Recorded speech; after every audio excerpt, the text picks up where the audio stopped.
First of all really thank you so much कि आप सब ज़्यादा से ज़्यादा मुझे युवा दिख रहा है यहाँ पे और आप सब मुझे सुनेंगे, ये मेरे लिए सौभाग्य की बात है क्योंकि युवा और किसी को सुने ये बहुत बड़ी बात होती है, जल्दी सुनता नहीं है किसी को।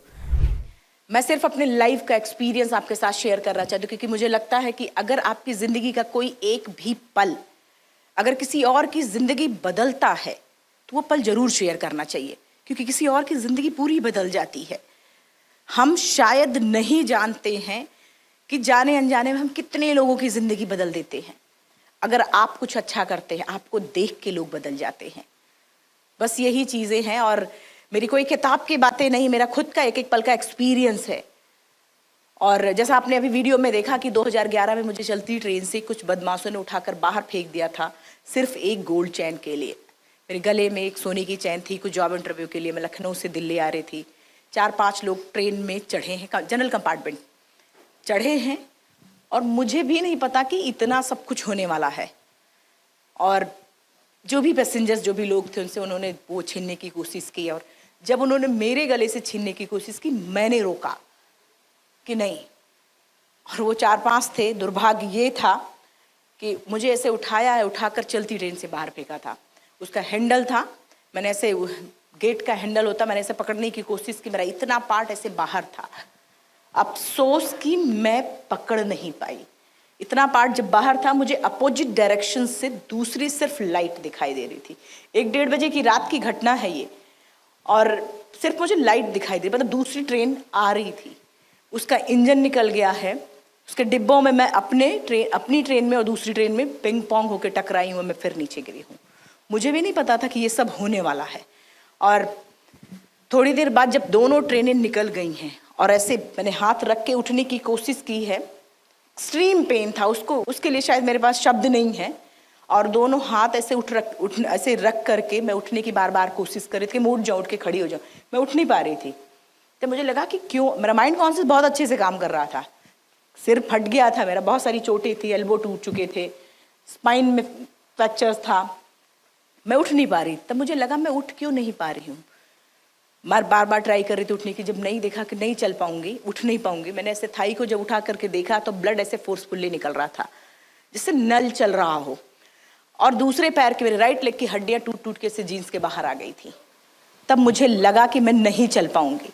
दोनों एल्बो मेरे टूट चुके थे। इतना ही नहीं, अगर मैं मूव करती तो शायद दोबारा मेरे ऊपर से ट्रेन निकल जाती। मैंने मूवमेंट नहीं किया। दोनों हाथ में, आपने देखा होगा दोनों हाथ में ट्रैक पे पत्थर होते हैं छोटे छोटे, मैंने उन पत्थरों को ऐसे हाथ में लिया है और मैं ऐसे जमीन पे लेट गई थी और उस पेन को उस पत्थर पे निकालने की कोशिश कर रही थी। पूरी रात ऐसे ही चल रहा था। कभी ट्रेन इधर से गुजरी, कभी ट्रेन इधर से गुजरती थी। उसकी आवाज़ थी, सब कुछ मुझे सुनाई दे रहा था।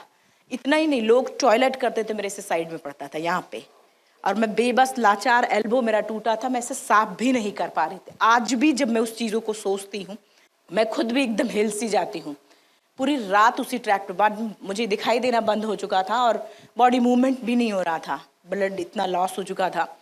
पूरी रात, सुबह हुआ, गांव वालों ने मुझे देखा, उठा करके डिस्ट्रिक्ट हॉस्पिटल बरेली उत्तर प्रदेश ले जाके मुझे एडमिट किया। वहाँ के CMS, मुझे ऐसे नीचे ज़मीन में रख दिया गया था। वहाँ के CMS फार्मासिस्ट डॉक्टर आपस में बातें कर रहे थे, हमारे पास एनेस्थीसिया नहीं है, ब्लड नहीं, ऑक्सीजन, इसका इलाज शुरू करें तो कहाँ से शुरू करें। बहुत कम सुनने को मिलता है कि डॉक्टर, एक फार्मासिस्ट अपना ब्लड दे के किसी पेशेंट को बचाए, लेकिन ऐसे लोग हैं अपने देश में जिसकी वजह से शायद आज मैं जिंदा हूँ। मेरा पैर बिना एनेस्थीसिया काट दिया गया था। ऐसे बेड के एंगल्स थे, मैंने पकड़े थे और कोई नहीं था, मेरी फैमिली से कोई था नहीं उस समय तक। और बाद में उन्होंने फ़ोन किया हुआ, बताया, फिर सब लोग आए।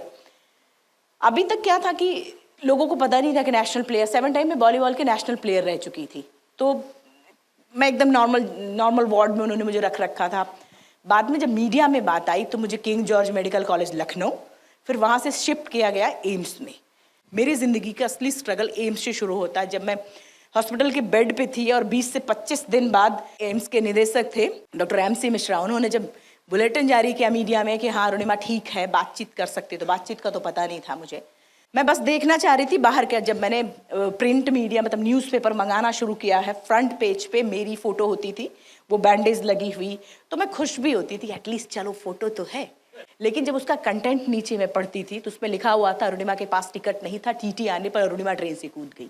Can you imagine? Next day जब मैंने दूसरा पेपर पढ़ा है, दूसरे दिन का जब पेपर, तो फोटो सेम थी, फ्रंट पेज पे मेरी ही है। करीब महीनों तक ब्रेकिंग न्यूज़ थी, या फिर शायद उससे ज़्यादा। नीचे का कंटेंट चेन था कि अरुणिमा सुसाइड के लिए गई थी। Can you imagine? जिससे मैटर नहीं करता मेल है फीमेल है, मैटर सिर्फ इतना करता है कि वो एक इंसान है, उसका शरीर का एक अंग कट चुका है, उसकी पूरी जिंदगी का पता नहीं है व्हील चेयर या बेड से कभी उठ भी पाएगी कि नहीं। मैं बेड से उठ नहीं सकती थी, मोशन वगैरह सब कुछ पॉट में था, मेरे स्पाइन में 3 फ्रैक्चर्स थे, मैं उठ नहीं सकती थी। मैंने अपनी बातें चिल्ला चिल्ला करके कहीं, कॉमनवेल्थ वार्ड है एम्स में, मैं उसमें एडमिट थी, वहाँ से मैं चिल्ला चिल्ला करके अपनी बातें मैं बताने की कोशिश कर रही थी कि भाई मेरे पास टिकट है, मैं सुसाइड के लिए नहीं गई थी। लेकिन सिस्टम से लड़ना इतना आसान नहीं होता है।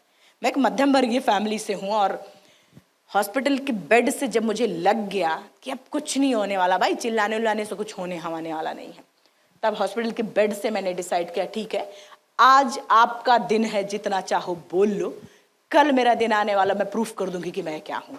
और हॉस्पिटल के बेड से लाइफ का सबसे टफ गेम मैंने माउंटेनिंग चुना। अगर मैं चाहती तो अपनी जिंदगी बहुत अच्छे से गुजार सकती। स्वामी विवेकानंद जी मेरे स्पिरिचुअल गुरु हैं। जब मैंने उनके ये कोट्स पढ़े थे कि हम अपने भाग्य के लेखक होते हैं, जैसा चाहे अपने भाग्य को लिख सकते हैं, सिर्फ आप पे डिपेंड करता है। मुझे ऐसे लग रहा था, सब मतलब बाउंस जा रहा था। लेकिन जब मेरे साथ वो घटनाएं होना शुरू हुई हैं, और किस्मत को कहते हैं ना खुरच के लिखना, वो चीज़ें जब होना शुरू हुई तो मुझे समझ आया कि ये बहुत पहले, ये हमारे जो महापुरुष हैं बहुत पहले ही लिख चुके हैं। मतलब एक एक चीज़ें साथ में मेरे घट रही थी। खैर, मैंने हॉस्पिटल में करीब, मैं एम्स में 4 महीने थी। मेरे दिमाग में सिर्फ 2 चीज़ें थी। एक तो जिन जिन लोगों ने मेरी आलोचना की है वो, और खुद को जो मेरा कॉन्फिडेंस लेवल था, क्योंकि सबसे पहला शुरुआत कहाँ से होता है? आपका कॉन्फिडेंस लेवल। आपको किसी और को ज़्यादा प्रूफ करने की ज़रूरत नहीं, लेकिन सबसे पहले खुद को कहते हैं अपनी विल पावर को सही लाना, अपने कॉन्फिडेंस को लेकर के आना। मुझे वो 2 चीज़ें चाहिए थी। और हॉस्पिटल से निकलते ही पहले मैं माँ से, मेरी माँ का फ़ोन आता था, मैं माँ से न मिल करके सबसे पहले बछेंद्री मैम से मैं जाकर मिली थी। और मैं रेलवे स्टेशन की बात अगर बताऊँ, नई दिल्ली रेलवे स्टेशन की, कि मैं इतना वीवीआईपी नहीं थी कि एक फ़ोन करती तो मेरा वेटिंग टिकट कन्फर्म हो, सा कुछ नहीं था। मैं जब अंदर गई हूँ ट्रेन में, तो भाई साहब कोई बैठे हुए थे, ऑलरेडी कोई बैठा हुआ था। मैं बाहर आई हूँ, ट्रेन का लास्ट कंपार्टमेंट एक हैंडीकैप कंपार्टमेंट होता है। मैं कंपार्टमेंट के अंदर गई, बहुत सारी भीड़ थी। और आपको बताऊं कि पहला ही दिन था मेरे ये प्रोस्थेटिक मेरा लग गया था, लेकिन जब मैं बॉडी का वेट अपने प्रोस्थेटिक पे लेती थी, स्टम्प से ब्लड आ जाता। मेरे राइट लेग की हड्डियां जुड़ गई, मतलब रॉड डाल दी, इसमें रॉड है, नीचे ऊपर थाई में प्लेट है, मतलब डाल दी गई थी, लेकिन रॉड और प्लेट स्टिचेस लगी हुई थी, वहाँ सबसे ब्लड आता था। हर कोई मुझे अजूबे की नज़र से देखता कि ये क्या है। और उस दिन भी मुझे सीट नहीं मिली थी। अपने कहते हैं एवरेस्ट जर्नी का पहला स्टेप मेरा शुरू हो चुका था। ऊपर की सीट खाली थी, जो पोल होते शायद आपने देखे होंगे, मैंने उस पोल को क्लाइम किया, 1 ही 2 पोल थे, लेकिन क्लाइम किया और ऊपर की सीट ली है। मतलब मैं चाहती तो वहीं किसी से रिक्वेस्ट करके नीचे बैठ सकती, लेकिन आपका कॉन्फिडेंस कभी बिल्ड नहीं होता। मैंने वो सीट लिया है, पूरी रात सीट में से मुंह छुपा के मैं रोई थी कि आज ये दिन आ गया कि मुझे हैंडीकैप कंपार्टमेंट में बैठना पड़ रहा है। मैं बहुत रोई थी, क्योंकि बहुत अंदर से टूट चुकी थी मैं। नेक्स्ट डे सुबह रोते रोते कब मैं सो गई मुझे पता नहीं चला, चादर तानी और सो गई हूँ।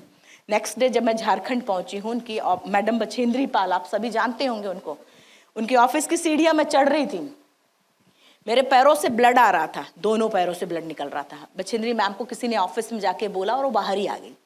मेरे कंधे पे हाथ रखा, उन्होंने बोला, अरुणिमा इतना जल्दी क्या है, क्यों तू ठीक तो हो जाती। लेकिन मुझे लगता है ना कि जब घाव रहे, सही पूछो, शेप उसी समय देना चाहिए। शेप अगर उसी समय, बाद में तो फिर आप कंफर्ट जोन में आ जाते हैं। कंफर्ट जोन में आ गए आप, एसी और वो अच्छी चेयर और अच्छा बेड और अच्छा, मतलब लग्जरी की आदत हो जाती है। मैं जितना मैंने फील किया है, शेप मुझे अपनी पूरी जिंदगी को उसी समय देना था जब वो मेरा स्टंप घाव में था, दर्द में था। फिर मैंने तय किया है कि बछेंद्री मैम ने कंधे पे हाथ, जब मैंने अपना प्रपोजल बताया था कि मैम मुझे माउंटेनिंग करना है, एवरेस्ट के लिए ट्राई करना है, उनकी आंखों में आंसू आ गया था। उन्होंने बोला, अरुणिमा तूने ऐसी हालात में एवरेस्ट जैसे दुरूह पहाड़ के बारे में सोचा, तूने अपने अंदर तो एवरेस्ट पता कर लिया, अब तो सिर्फ लोगों के लिए है। मेरे परिवार से किसी को यकीन नहीं था। बिछिंद्री मैम ने कहा, लेकिन अरुणिमा एवरेस्ट आसान नहीं, अच्छे अच्छे के हौसले तोड़ देता है। देखते तू कितनी देर तक रुकती है। वाकई में आसान नहीं होता कोई भी चीज़, जब आप स्टार्ट करते हो इतना आसान नहीं होता है। मेरे लिए भी आसान नहीं था। जब मैं माउंटेन पहुंची हूँ, ये रोड हेड ऐसे बेस कैंप नीचे होता था, नॉर्मल लोग भाग के पहुंच जाते। गंगा के किनारे बेस कैंप हमारा, टेंट्स लगे होते थे, लोग भाग के पहुंचते थे नॉर्मल 1 से 2 मिनट में। मुझे 3-3, 4-4 घंटे लगते थे सिर्फ बेस कैंप पहुंचने में। मैं बॉडी का वेट नहीं ले सकती थी अपने पैरों पे। वो 30 से 35 केजी का बैकपैक में कैसे उठाती। हर कोई मुझे कहता, अरुणिमा ये पागलपन है। जब मैं एम्स के बेड पे थी तब भी लोग, जब मैंने ये टारगेट लिया था, जब मैंने ये लक्ष्य लिया था, तब मुझे लोग पागल बोलते थे। और जब मैं ट्रेनिंग में थी तब भी लोग मुझे पागल बोलते थे। लेकिन आज भी लोग मुझे पागल बोलते हैं। जानते क्यों? लेकिन आज तब मुझे बहुत इरिटेशन और गुस्सा आता था कि लोग क्यों बोलते हैं ऐसे। लेकिन आज की डेट में जब लोग मुझे पागल बोलते हैं, मुझे बहुत खुशी होती है। क्यों? क्योंकि मुझे उस पागलपन का मतलब समझ में आ गया है। जिस दिन आपके गोल के प्रति, आपके लक्ष्य के प्रति लोग आपको पागल बोलना शुरू कर दें, उसी दिन आप समझ लीजिए आपका गोल, आपका लक्ष्य बहुत करीब है, कोई रोक नहीं सकता है। आपकी अंतरात्मा से वो चीजें जब निकल के आती हैं, फिर कहते हैं ना, बहुत सारे लोग कहते हैं कि वो टारगेट्स को ऐसे लिख लिख के रखना चाहिए और जगह जगह लिख रखना चाहिए जिससे आपको याद रहे। मेरा मानना है वो टारगेट ही क्या जो आपको लिखने की जरूरत पड़े, अंतर ही आत्मा से आती है। सूर्या टॉप करके एक छोटा सा पीक होता था करीब 14,000 फीट का। लोग समिट के लिए जाते थे और वापस आ जाते थे। मैं ईमानदारी से बताऊं, 8 महीने तक मैं उस पीक को समिट ही नहीं कर पाई। हर बार जब भी मैं उस पीक के लिए जाती, आप कॉर्पोरेट जगत है, हर चीज की टाइम लिमिट होती है। गोल्डन चांस आपके पास लिमिटेड होता है। उस चांस को अगर आपने ऐसे पकड़ लिया तो ठीक है, और नहीं तो फिर शायद इस जिंदगी कभी दोबारा मौका आपको दे। किसी की जिंदगी, बहुत कम ही लोग होते हैं जिसके जिंदगी में दोबारा मौका आता है। नहीं तो एक बार में अगर आपको मिल गया और अपने आप को प्रूफ कर दिया तो ही सब कुछ है। मैं सूर्या टॉप के लिए निकलती थी, हर बार बीच से मुझे ये कहकर वापस कर लिया, अरुणिमा तेरे पैर से ब्लड निकल रहा है, टाइम वो बढ़ चुका, तू बहुत स्लो चल रही, स्नोफॉल बहुत ज्यादा, विंड बहुत तेज, मतलब ब्ला ब्ला ब्ला बहुत सारी चीजें होती थी। मैं आज आकर के आपके स्टेज पे चाहे जितना आप सबको मोटिवेट करूं, लेकिन शायद आप सभी ने बहुत बड़े बड़े स्पीकर को सुना होगा, लेकिन मेरा मानना है सबसे बड़ा मोटिवेटर कौन होता? हम खुद, हमारी अंतरात्मा। जिस दिन किसी भी लक्ष्य के प्रति आपकी अंतरात्मा जागती है, आपको कोई भी नहीं रोक पाएगा। फिर मैं दोहराऊंगी, आप शायद आजमा के देखिएगा। बेस कैंप में वापस आई हूं आधे रास्ते से, सूर्या टॉप मुझसे सबमिट नहीं हुआ, टेंट के अंदर गई। मेरा वही फीमेल्स कह सकते हैं, रोता तो मेल भी है लेकिन दिखता है कभी नहीं दिखता है। मैं रोई हूं और खुद को बोला, लाइफ की पुशिंग बाउंड्री, खुद को पुश किया है मैंने। वहां मुझे किसी और को पुश करने की जरूरत नहीं थी, मैंने खुद को पुश किया कि क्या है यार, दुनिया की सबसे टॉलेस्ट पीक तेरे दिमाग में है और एक छोटा सा पीक सबमिट नहीं हो रहा। अरुणिमा कैसे होगा, अभी तो टॉप बाकी है।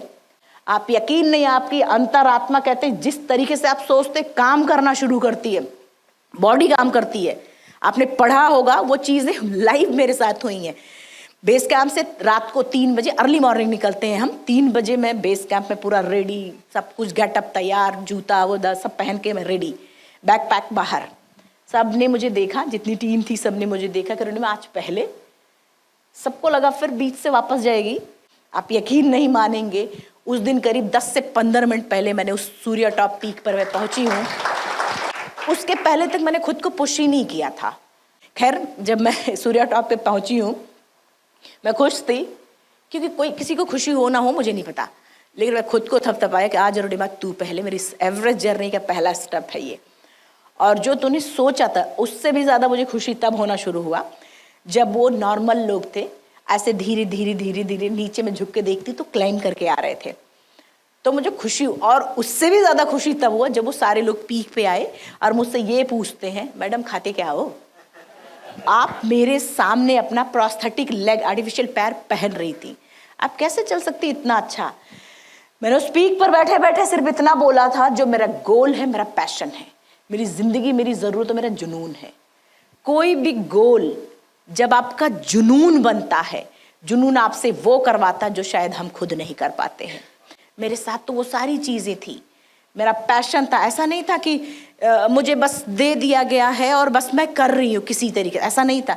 मैं खुश होके करती थी, नेचर के साथ इन्वॉल्व थी, उस रोप से, उस माउंटेन से मैं एकदम इन्वॉल्व थी, बहुत खुश रहती थी उसके साथ में।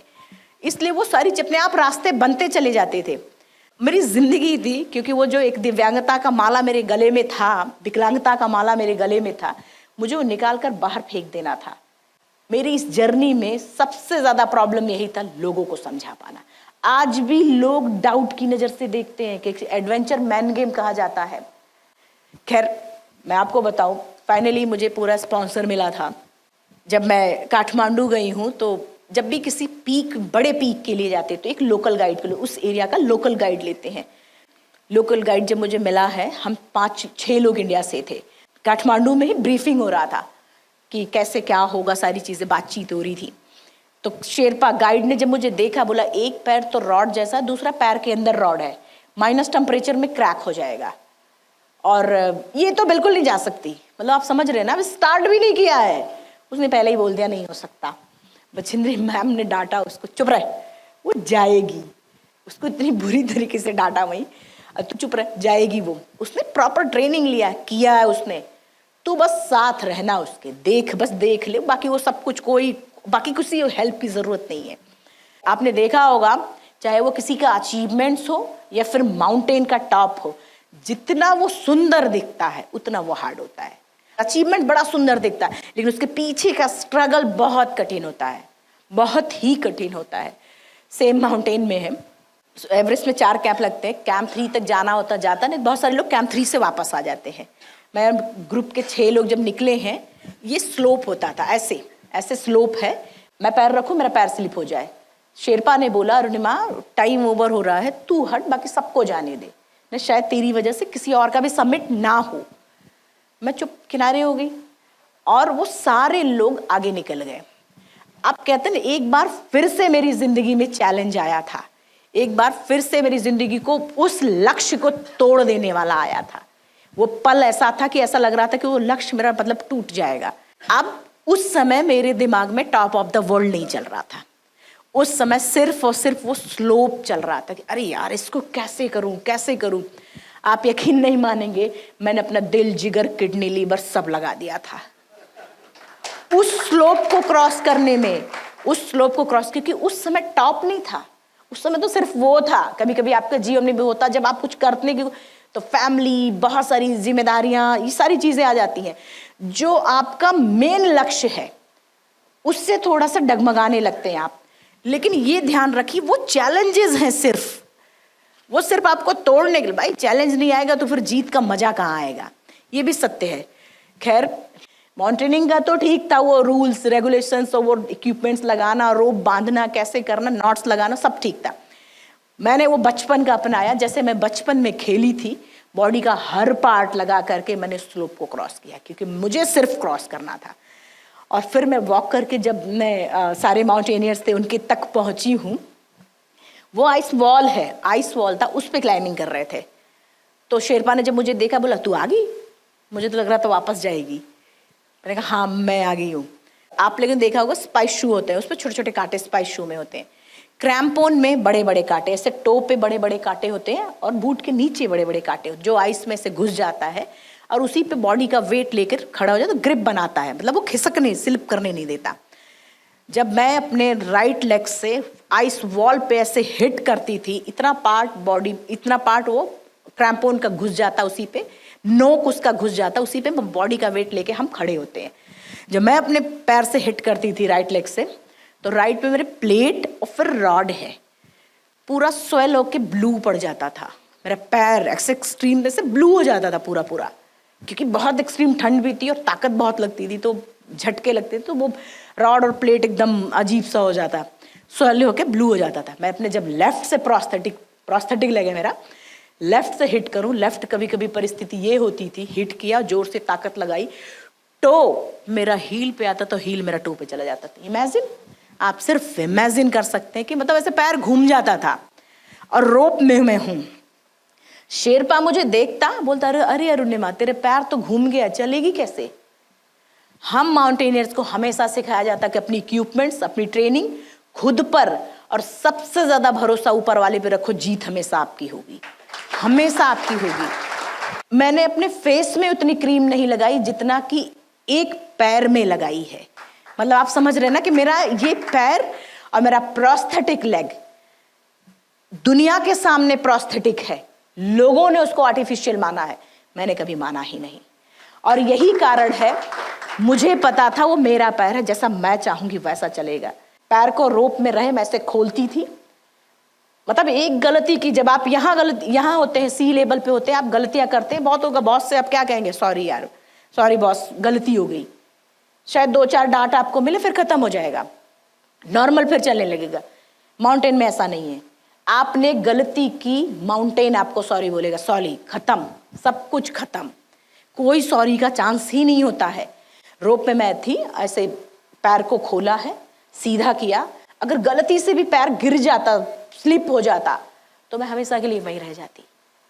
पैर को लगाया है, सेट किया और फिर हिट किया वॉल पे। जनरली जो एक बार नॉर्मल माउंटेनियर हिट करता है और वो क्लाइम करके आगे बढ़ जाता है, मुझे 5-5 बार हिट करने पड़ते थे, इसलिए मुझे सबसे ज़्यादा टाइम लगा था। मैं हिट करती और फिर मैं आगे जाती थी। जब मैं कैंप 3 में पहुंची हूँ, तो ऐसे कैंप 3 स्लोप पे है, इसको बर्फ को काट के प्लेन करते हैं हम और फिर जा करके हम वहाँ पे टेंट लगाते हैं। कैंप 3 से बहुत सारे लोग, ऑक्सीजन लगना शुरू हो जाता है, बहुत सारे लोग कहते हैं हम वापस जा रहे हैं। मेरे ग्रुप के 2 लोगों ने कहा कि हम वापस जा रहे हैं। बड़ा मुश्किल पल वो होता है, 4-5 लोग, मतलब आपकी पूरी टीम किसी चीज़ को कर रही हो और अचानक आपका 1 या 2 टीम मेंबर बोले कि मुझसे नहीं होगा और मैं नीचे जा रहा हूँ या फिर मैं नहीं कर पाऊँगा। जब उन्होंने कहा मैं वापस जा रहा हूँ, मैं बहुत सरप्राइज थी। ये नॉर्मल है, अगर ये नीचे जाएंगे तो मेरे साथ क्या होगा। उन्होंने कहा अरुणिमा तेरा एक पैर नहीं है, दूसरा भी कट जाएगा तो क्या, लेकिन हमें जिंदा रहना है। वाकई में मेरे पास कोई जवाब नहीं था उस समय, मैं चुप थी। और टेंट के अंदर वही मेरे पास एक ही घर था टेंट, उसी घर में गई हूँ अपने। और फिर खूब वही रोना धोना, दुनिया भर का चीज़ें। वो लोग नीचे चले गए, निकले रात को 1 बजे। कैंप 3 से कैंप 4 तक एक कदम पे मैंने बोला था अरुणिमा जो तुझ में है वो इसमें नहीं है। वो इसलिए एवरेस्ट सबमिट किए बिना जा रहा, तो एवरेस्ट सबमिट करके वापस आएगी। और वो स्टेप मैं आपको बताऊं, वो स्टेप जब हम लेते हैं, वो स्टेप ऐसा नहीं कि फटाफट फटाफट जैसे सीढ़ियां चढ़ते हैं हम अपने घर में, नहीं, वो स्टेप करीब 30 सेकेंड या फिर 1 मिनट में उठता है। ऐसा लगता बहुत सारी सुइयां, निडल्स हमारी बॉडी में से घुसा दी गई हैं। इतनी ठंड होती है और हवा इतनी तेज होती है कि हम रोप में रहते हैं तो कभी वॉल पे हम इधर टकराते हैं, कभी इधर, मतलब चलने नहीं देता वो। एक स्टेप पे मैंने बोला था और हर बार याद किया मैंने उनको कि मतलब बहुत सारे लोग कहते हैं अपने जीवन की नेगेटिव चीजों को भूल जाइए, समय आने पे भूलिए, लेकिन जब आप अपने लक्ष्य में हो उस समय तो जरूर याद करना चाहिए कि ठीक है बेटा तुम हमको बोले हो ना, हम तुमको करके दिखाएंगे। बहुत सारे लोग कैंप 4 भी नहीं पहुंच पाते, तो मैं इतना खुश थी कि एटलीस्ट चलो कैंप 4 तक तो आ गए हैं, अब आगे देखा जाएगा। फाइनली जब वचेंद्री मैम का फ़ोन आता तो मुझे भी लगता था क्यों मैम बार बार मुझे फ़ोन करती हैं और बार बार कहती हैं कि ऐसे मत कर, ऐसे मत कर, ऐसे मत कर। मुझे ऐसा लगता था क्यों रोकती टोकती हैं, लेकिन अब मुझे समझ आता ये सारी चीज़ें कि वो मेरी ज़िंदगी बचा रही थी, नहीं तो शायद मैं जिंदा ही नहीं बचती। खैर कैंप 4 इतना ही नहीं था, मैं ऐसे मास्क लगा करके घूम रही थी चारों तरफ, बॉडी को क्लेमेटाइज कर रही थी। मेरे बगल वाले टेंट से 4-5 शेरपा मतलब गाइड किसी को खींच कर बाहर निकाल रहे थे। तो मैं बड़ी उत्सुकता बस मैं भी ऐसे देख रही थी कि हो क्या रहा है। जब देखा कि एक कैनेडियन लड़की जिस पोजीशन में वो टेंट के अंदर सोई थी उसी पोजीशन में वो मर चुकी थी, उसका बॉडी ऐसे अकड़ चुका था, मतलब ऐसे मर चुकी थी और ऐसे बाहर निकाल दिया गया था। इतना ही नहीं, कोई दूसरा था मेन सबमिट करके आया और आते ही टेंट के अंदर सो गया, उसके फेफड़े में पानी गया और वो भी मर चुका। तो 2 डेड बॉडीज ऐसे टेंट्स के बाहर निकाल दी। अब देखिए आपका अपना कॉर्पोरेट जगत है या फिर माउंटेन रिप्लेस कैसे होता है। मतलब आप जिगजैग है ना, मार्केट का जिगजैग, माउंटेन का जिगजैग होता है, सेम होते हैं।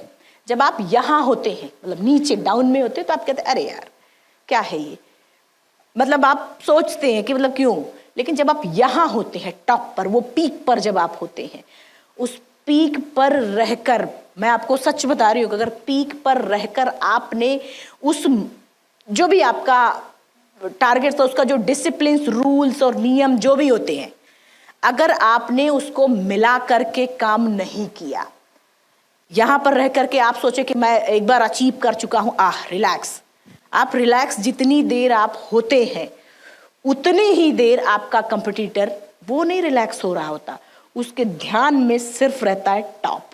मैं ये नहीं कहती कि आप रिफ्रेशमेंट ना लीजिए, लीजिए, लेकिन आपकी जो आंखें हमेशा उसी पर होनी चाहिए, हमेशा, नहीं तो सेकंड लगता है, सेकंड पलक झपकते ये आप आंखें ब्लिंक करते हैं, ऐसे ब्लिंक करते हैं, उतनी देर में ही आपका जो कंपटीटर होगा वो फर्स्ट पे होगा, आप सेकंड पे होंगे। सेम माउंटेन में है, अगर आपने उसका डिसिप्लिन, रूल्स और अपने जो लक्ष्य था उस पर ध्यान नहीं लगाया, उन्होंने उसका डिसिप्लिन रूल्स को तोड़ दिया था, जब तक आप लाइव हैं, मतलब ये जिगजैग चल रहा है, तब तक आपको हर जगह मौका मिलेगा, नहीं तो उठा के बाहर कर दिया जाएगा। ऐसे शायद हॉस्पिटल में भी यही होता है, कहते हैं ना कि जब तक वो जिगजैग चलता रहता है उसमें ईसीजी में, तब तक डॉक्टर भी कहता हाँ सब ठीक है, और जैसे ही खत्म सीधी लाइन होती है, खत्म। जिंदगी में अगर सीधी लाइन का मतलब सब खत्म, बाहर कर दीजिए इनको। सेम माउंटेन्स का है। खैर अब ये कैंप 4 है, ये मेन समिट है, यहाँ से यहाँ की जो दूरी है करीब 3500 फीट की, और इसका नाम है डेथ जोन एरिया। ज़्यादा से ज़्यादा मौतें यहीं पर एवरेस्ट पर होती हैं। मेरे ग्रुप के बाकी सारे लोग जा चुके थे, किसी को यकीन नहीं था कि अरुणिमा सबमिट कर पाएगी, तो मैं डे लाइट में निकल गई, बाकी सारे लोग निकल चुके थे तो मैं भी डे लाइट में निकली, क्योंकि मुझे अपना पेस पता था, मैं स्लो चलूँगी। तो जब तक डे लाइट थी क्लाइंबिंग में तब तक तो बहुत मज़ा आ रहा था, सही था सब कुछ, लेकिन जैसे ही अंधेरा हुआ, डार्क हुआ, पूरा काला सा अंधेरा सब हो गया, मेरे हेडलाइट जैसे ही मैंने जलाई है, जिधर ही मेरा सिर जा रहा था ऐसे, उधर ही मुझे डेड बॉडीज नजर आ रही थी। कितना बड़ा माउंटेनियर, कितना बड़ा दिलेर, क्यों ना, उसके हौसले तब टूटने लगते हैं जब अपनी आंखों के सामने किसी को मरता देखता है। इतना ही नहीं, करीब 99 की डेड बॉडीज आज भी एवरेस्ट पे, 10-10 लाख का इक्विपमेंट्स उसकी बॉडी पे है, मतलब हेलमेट, डाउन सूट, बूट, क्रैम्पोन, मतलब सारी चीज़ें उसकी बॉडी पे है, लेकिन वो मर चुका है। बहुत मुश्किल तब होता है जिस रोप में हम हैं, मतलब एक ही रोप में कई लोग क्लाइंबिंग करते हैं, उसी रोप में मैं ऐसे क्लाइंबिंग कर रही हूँ, आगे बढ़ रही हूँ, और मेरे ही रोप में एक बांग्लादेशी, उनका हाथ ऐसे मुंह से आवाज़ आ रही थी। माइंड ब्लैंक हो जाता है। कभी कभी आपके लक्ष्य के में इस तरीके की चीज़ें आएंगी कि लगता अब तो बिल्कुल ही नहीं होगा, माइंड ब्लैंक हो जाता है। मेरे शेरपा मेरे पीछे है, वो मुझसे, जब मैं एकदम वॉक करके उनके तक पहुंची हूँ, उनका बॉडी मूवमेंट खत्म हो चुका था और ऐसे रोप में उलट गए थे। फ्रॉस्ट बाइट, चेहरे पे ब्लू पड़ चुका था चेहरा पूरा, और स्नो के छोटे छोटे पार्ट गिर रहे थे, हुड था और हुड में ऐसे सब भर रहा था, और उसी रोप में है जिस रोप में मैं हूँ। बहुत, मैं माइंड एकदम सोच ही नहीं पा रहा था मैं करूँ क्या। वापस शेरपा मुझसे बोल रहा वापस चले अरुणिमा। मैंने कुछ देर सोचा और फिर सेफ्टी कैरावेनर मैंने खोला है, थोड़ी देर में खोला और खोल के उस डेड बॉडी के आगे लगाया, और उस डेड बॉडी को लांघते हुए मैंने सिर्फ इतना बोला था, इन सब में से, यहाँ पर जितने लोग हैं, इन सब में से अगर सभी ने एवरेस्ट सबमिट कर लिया तब तो ठीक है, अगर नहीं सबमिट किया मैं सबके लिए एवरेस्ट सबमिट करके जिंदा वापस जाऊंगी। मैंने सिर्फ इतना बोला। आज भी बहुत मैं वो पल सोचती हूँ तो मैं बहुत परेशान हो जाती हूँ। भागने की कोशिश की मैंने और मेरा पैर स्लिप हुआ और जाके उस डेड बॉडी पर रुक गया। मतलब मैं और डर गई थी एकदम। वो एक्सपीरियंस अलग था। चलने की कोशिश कर रही थी और वो सब चीज़ें पीछा नहीं छोड़ रही थी मेरा। साउथ समिट हिलरी स्टेप है, शायद आपने पढ़ा होगा हिलरी स्टेप के बारे में। ऐसे रॉकी एरिया है पूरा, ऐसे पिरामिड जैसा, ऐसे पिरामिड जैसा है, और रॉक में क्रैक हो जाते हैं। आपने कभी देखे, दरारें बन जाती हैं। मेरे क्रैम्पोन का ऐसे नुकीला पार्ट होता था, ऐसे वो जा करके उसमें घुस जाता था। जब मैं प्रोस्थेटिक लेग उठाती थी मेरा आर्टिफिशियल पैर ही निकलने लगता था। और हिलरी स्टेप से सीधा कैंप 2 दिखता है और इधर चाइना। मतलब एक गलती की तो मेरा पासपोर्ट भेजा चाइना, दूसरी गलती की तो कैंप 2। मैं मेरा शेरपा एक दूसरे से मुंह से लड़ाई कर रहे थे। लाइफ में कभी कभी पल ऐसे आते हैं जो हमारे आसपास कोई और फैसला लेने नहीं वाला होता ही नहीं, कोई बताने वाला नहीं होता है। वहां पर भी मेरे साथ ऐसा नहीं था कि कोई और था। शेरपा बार बार बोलता वापस चल। जब आपके ऊपर चाहे किसी चीज का भी होता, आपका अपना बिजनेस का प्रेशर, फैमिली का प्रेशर, किसी चीज का, तो आप क्या करते? परेशान होते, इरिटेट होते, चिल्लाते हैं। सच बताऊं, माउंटेन में भी यही है कि जब एक तो सांस नहीं ले मिलता, विंड इतनी तेज, एक्सट्रीम ठंड है, और ऊपर से वो शेरपा बोल रहा कि अब नहीं जा सकते, वापस चल। तो मतलब इतना गुस्सा आता था, मन करता वहीं मार दूं उसको। मैंने लास्ट में शेरपा से, जब मैं इस जर्नी के लिए निकल रही, तो मेरी माँ ने और बछेंद्री मैम ने मुझे बोला था कि अरुणिमा, जब तुझे एवरेस्ट के यात्रा में लगे कि शायद अब यहाँ से नहीं होगा, तो जहां पर भी होना वहां पर खड़े होकर हल्का सा पीछे मुड़कर देखना कि एक एक कदम चल के तू यहाँ तक पहुंची है। मेरे दिमाग में उनकी बातें वीडियो की तरह चल रही थी। मैंने शेरपा को बोला, ठीक है, तू जाना चाहता तो जा, नहीं जाना चाहता मत जा। मैंने कहा इतना ऑक्सीजन मेरे पास है कि मैं अपने देश का तिरंगा लगाऊं, रिकॉर्ड इंडिया के नाम ला। सिर्फ इतना बोल कर, तू नहीं जाएगा, हमको तू नहीं जाएगा, फुटप्रिंट्स बन जाता है, लोगों के पैरों के निशान बन जाते हैं स्नो में। मैंने कहा तू नहीं जाएगा, मैं फुटप्रिंट्स फॉलो करूंगी, जाऊंगी जरूर। 20 कदम चली होगी मैं, और थोड़ी दूर बाद चिल्लाता हुआ, खुद मरेगी, मुझे भी मरवाएगी, इसको कोई फर्क नहीं है, ये वो दुनिया भर की बातें वो कहे जा रहा। आपको क्या लगता मुझे सुनाई नहीं दे रहा था? सुनाई सब दे रहा था, लेकिन दिखाई टॉप ऑफ द वर्ल्ड, अपना लक्ष्य दिखाई दे रहा था, सिर्फ और सिर्फ लक्ष्य। और 2 घंटे बाद हम दोनों चिल्लाते, लड़ते, झगड़ते टॉप पे थे। और वो पल मेरी जिंदगी, 6-7 मिनट मेरी जिंदगी का सबसे अनमोल पल है। दोनों हाथ ऊपर करके मेरा चिल्लाने का मन कर रहा था कि इतनी जोर से चिल्लाऊं, इतनी जोर से चिल्लाऊं कि मैं सबको बता दूं कि आज मैं टॉप ऑफ द वर्ल्ड पे हूँ। उन लोगों को बता दूं जो लोग ये सोचते हैं जिंदगी में एक बार कोई काम किया, फेल हुए, दोबारा ट्राई नहीं करते। कुछ लोग नॉर्थ साइड से आते, नॉर्थ में कौन है, अपने भारत के नॉर्थ में कौन है, आप सभी जानते हैं। वो अपना अपना फ्लैग लगा रहे थे। मेरे मन में क्या आता, मेरा फ्लैग सबसे ऊपर दिखना चाहिए, और मैं अपने स्टिक में लगाती थी, और वो विंड इतनी तेज होती तो वैसे गिर जाता था। शेरपा का लग गया तेरा फ्लैग, अभी नीचे चल। मैंने कहा तू नहीं समझे, रुक जा। और बहुत सारे माउंटेनियर्स का मैंने एक्सपीरियंस जाना था, तो माइनस टेम्परेचर में कैमराज और बैटरीज नहीं काम करती, और उसके लिए मैंने डाउन सूट में बॉडी से टच करके मैं बैटरीज और डिस्पोजल कैमरा, नॉर्मल कैमरा रख के ले गई थी। आपका तो एक्सपीडिशन सक्सेसफुल तब माना जब जिंदा वापस बेस कैंप पहुंचिए, तब आपका सक्सेसफुल होगा। मर जाना तो पागलपन वाली बात है।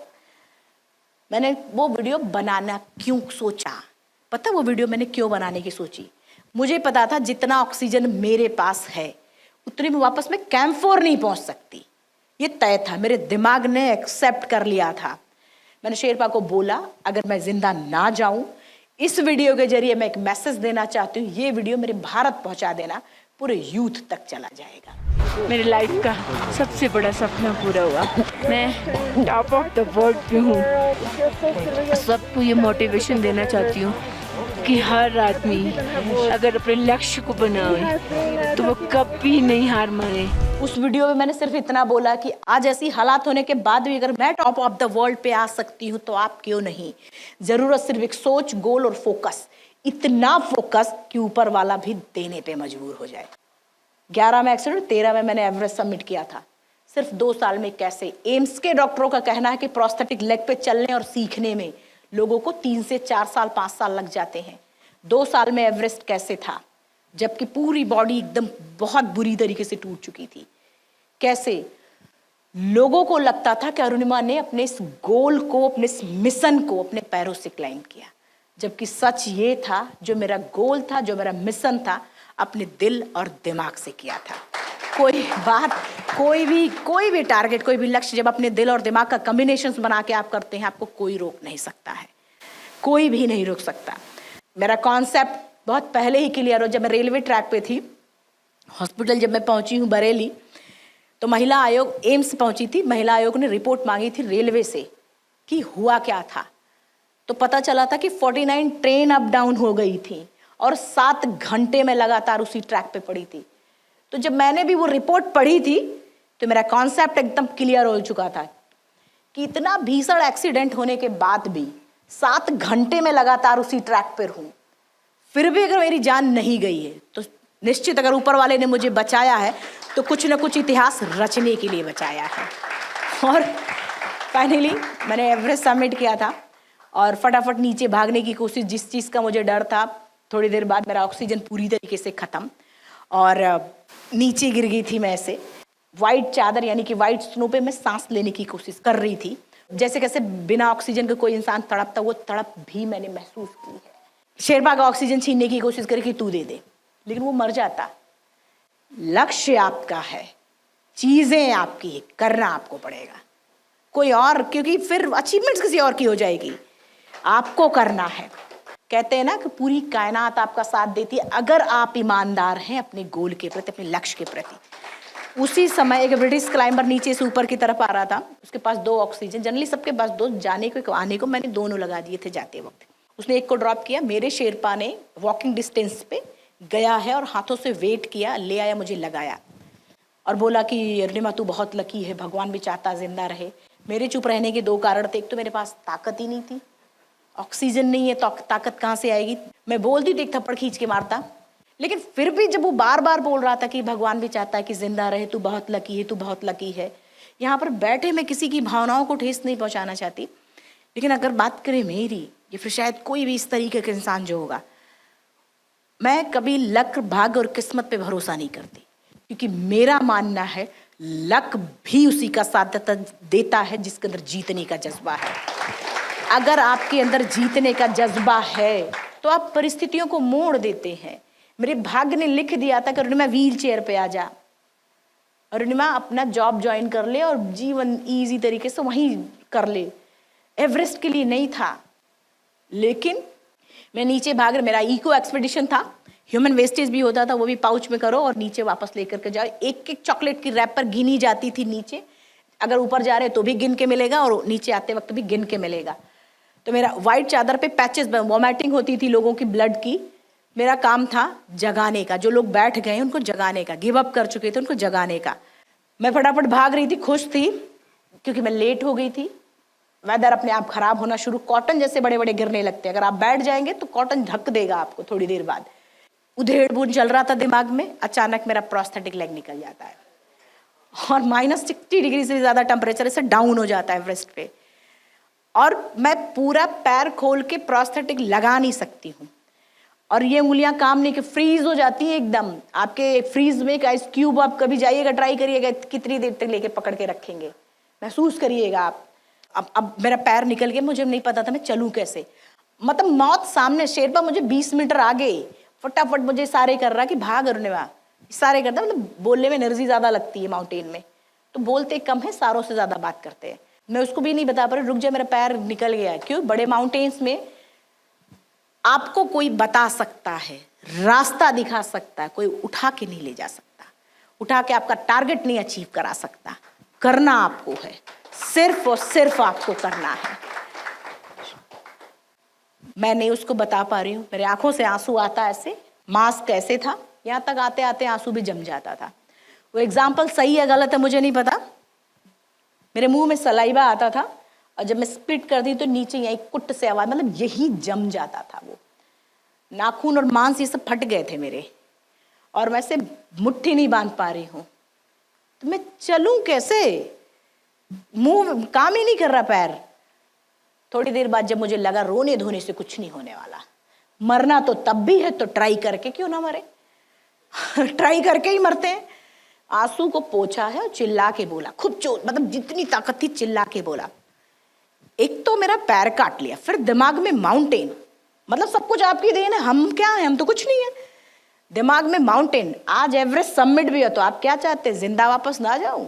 ठीक है, आपके पास जितनी ताकत है लगा लो, मेरे पास जितनी ताकत है मैं भी लगाऊंगी, लेकिन जिंदा वापस जाऊंगी। मैं सीरियसली बता रही हूं कि परिस्थितियां बदल जाती हैं, सब कुछ चेंज हो जाता है। आपने देखा होगा जब आप अपने टारगेट, अपना लक्ष्य के जितना करीब उसके जाएंगे, स्ट्रगल बढ़ जाता है। बहुत सारे लोग उस स्ट्रगल से टूट जाते हैं, बहुत सारे लोग उसको तोड़कर रिकॉर्ड तोड़ देते हैं। अब वो आपके ऊपर है कि आप रिकॉर्ड तोड़ने वाले बनते हैं या टूटने वाले बनते हैं, सिर्फ आप पे डिपेंड करता है। जब मैं पैर को घसीट के चल रही थी, थोड़ी मतलब जस्ट सेकेंडों का होता है वो तोड़ने वाला, एकदम मोड़ने वाला रॉकी एरिया था। रॉकी एरिया के पीछे में गई हूँ, विंड कम थी, पैर को ऐसे ग्लब अपना लोअर को ऊपर किया, ग्लब से ही रब किया थाई, और फिर प्रोस्थेटिक को पहना, आर्टिफिशियल पैर को पहना है, भागना शुरू किया है। मेरे हेडलाइट की टॉर्च चली गई थी, अंधेरा हो गया है। 1,000 2,000 की क्रेवासेज होती है उसमें, बर्फ में, कब कहाँ गिरे कुछ पता नहीं चलेगा।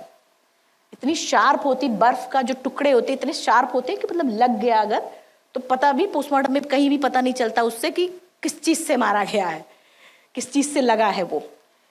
मैं जब निकल रही थी उसी बीच में अंधेरा हो गया, मैं चल ही नहीं पा रही, लेकिन थोड़ी देर बाद कहते हैं ना पूरी कायनात साथ देती है। मून लाइट आई है, रिफ्लेक्ट होके वाइट चादर पे चमक रही थी, और उस मून लाइट में मैं वापस कैंप 4 पहुंची हूँ।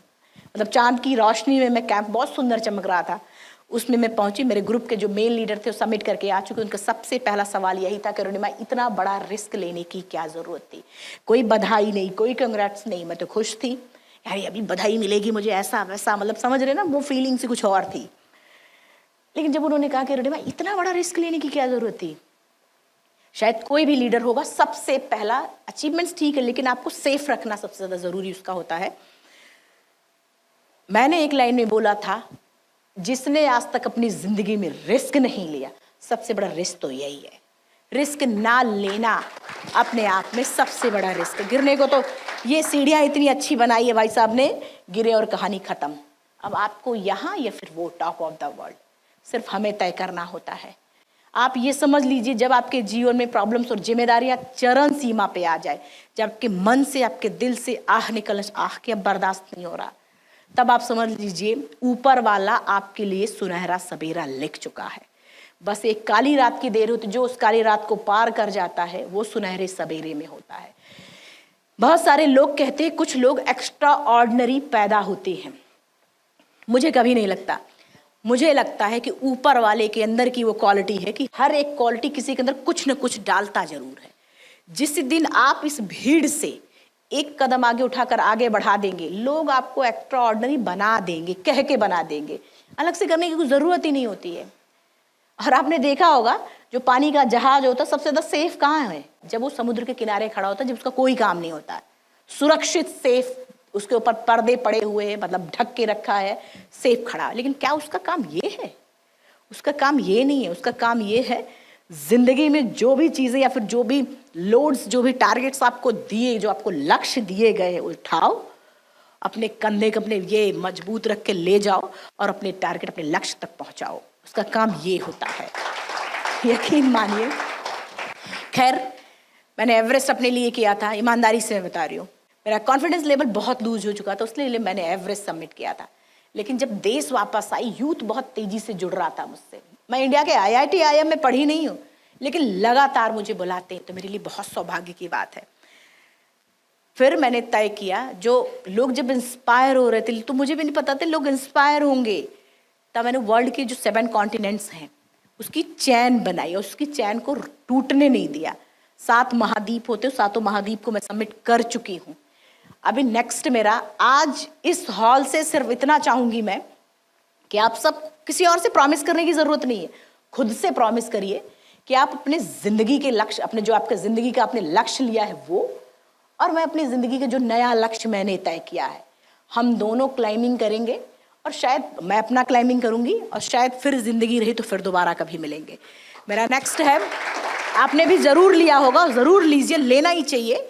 अगर नहीं लेते हैं तो यकीन माने ग्रो कम कर। मुझे लगता है कि ना, कि अगर एक अचीवमेंट्स के बाद अगर दूसरा नहीं लेते हैं तो हम जैसे लोग तो मर जाएंगे, मतलब खत्म हो जाएंगे, जिंदा ही नहीं। मतलब व्हाट नेक्स्ट, कहते हैं ना, रहने दे आसमां जमी की तलाश कर, रहने दे आसमां जमी की तलाश कर, सब कुछ यही है, कहीं और ना तलाश कर, जीने के लिए एक कमी की तलाश कर। तो हमेशा के लिए, हमेशा जिंदगी में एक कमी की तलाश जरूर करनी चाहिए। मतलब नेक्स्ट क्या, नेक्स्ट क्या। तो ऐसे मैंने भी एक साउथ पोल का है नेक्स्ट मेरा।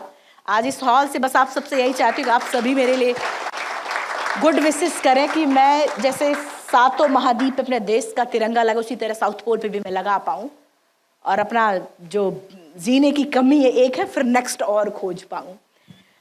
मेरी 4 लाइन की एक फेवरेट पंक्ति आपने सुनी है, अभी तो इस बाज की असली उड़ान बाकी है, अभी तो इस बाज की असली उड़ान बाकी है, अभी तो इस परिंदे का इम्तिहान बाकी है, अभी अभी मैंने लांघा है समुद्रों को, अभी तो पूरा आसमान बाकी है। Thank you so much, thank you, thanks a lot.